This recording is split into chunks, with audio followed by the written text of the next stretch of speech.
In his second inauguration speech, US President Donald Trump made a lengthy promise to reverse some of the climate-friendly energy policies adopted by the Biden administration.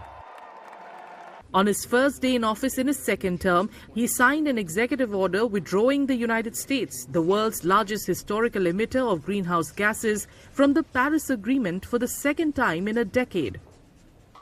Established in 2015, the Paris Agreement seeks to limit global temperature rise and includes nearly every nation except Iran, Libya and Yemen. The US exit positions it among only 4 countries outside this vital accord, which aims to reduce greenhouse gas emissions globally. Look, his reasoning is very clear.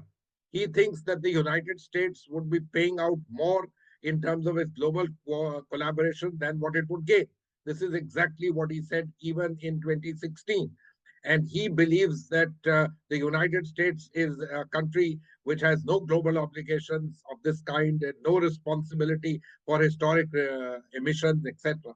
And so therefore, he says, well, we'll do what we have to do, you do what you have to do. That's his standard approach. Drilling in all these places is, in my opinion, straight away guided by pecuniary interests, and of course the fact that it will lower prices of oil that could help curb inflation in the United States. Trump's latest move mirrors his 2017 withdrawal, but this time it could have a more profound impact.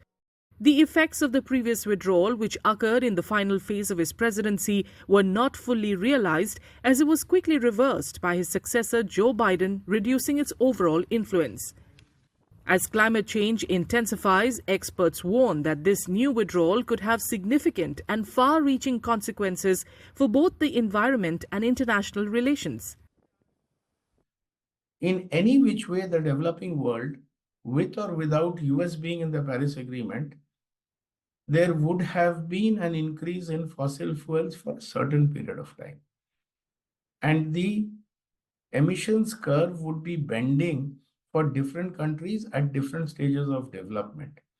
How much will that pathway shift just because US will get into extracting more fossil fuels?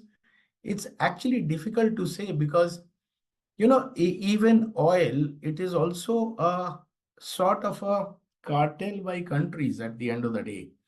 So it is not that, it depends on where the demand is coming from. So if you see the consumer moving away to EVs, to renewable energy, US might just left with extracting fossil fuels and not finding a market for it. The Paris Agreement plays a crucial role in uniting countries to combat climate change. It sets ambitious targets for reducing emissions and encourages nations to track and report their progress. Trump's withdrawal raises concerns about the environmental impact, potentially hindering global efforts to limit global warming and worsening climate crises. The previous US exit in 2017 resulted in higher emissions and diminished international climate leadership.